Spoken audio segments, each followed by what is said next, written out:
Police super ছিলেন, তাকে পরবর্তী ব্রিগেডিয়ার জেনারেল আপনার পুলিশের বড় বড় পোস্ট দেওয়া হলো, মানে আপনার লাস্ট পর্যন্ত মানে ঢাকার ডিএমপি কমিশনার ছিল হাবিবুর রহমান সাহেব।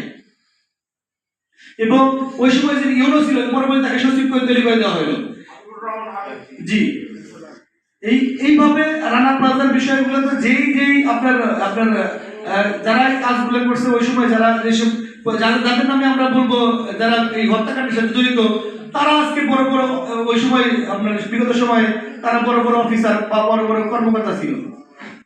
আমরা বিচার কিভাবে পাবো? এবং আমরা এই সংবাদ সম্মেলন করার পরে আমরা কি জীবন বেঁচে থাকতে পারবো কিনা, আমাদেরকে মেরে ফেলবে কিনা, আমাকে গুম করে ফেলবে কিনা, আমরা সেটাও জানি না। আপনারা কি আন্তর্জাতিক মানবাধিকার সংস্থাদের সাথে কোনো এই ব্যাপারে কোনো?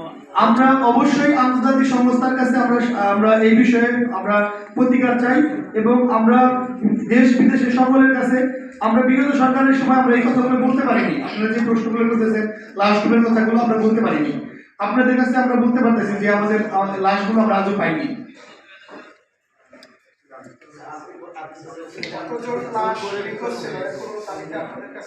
আমরা এখনো পর্যন্ত সেই তালিকাও আমরা পাইনি যে পরিপূর্ণ, কিন্তু অনেক লাশ অনেক পরিবার আমাদের সাথে যোগাযোগ করছে, এবং অনেক পরিবারের সাথে আমরা বেশি সম্পর্ক জানি যে অন্তত তাদের লাশ পাওয়া যায়নি।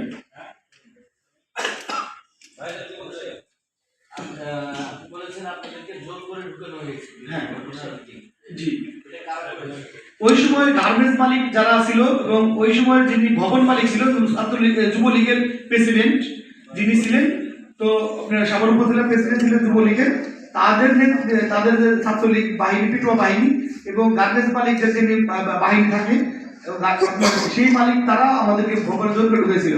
কিন্তু বিগত আগের দিনকে 23 এপ্রিল ভবনের ফাটল দেখা দিয়েছিল, যার কারণে আমাদেরকে ছুটি দিতে আমরা ভবনে আর ওই দিনকে আসিনি, 23 তারিখে আসিনি। আমাদেরকে ফোন করে বাসায় লোক দেয় আমাদেরকে ভবনে আনতে বাধ্য করে, এবং আমরা নানান নিচে এসেও উপরে ঢুকতে চাইনি, আমাদেরকে অনেকে জোর জবরদস্ত করে গার্মেন্টসে ঢুকায়।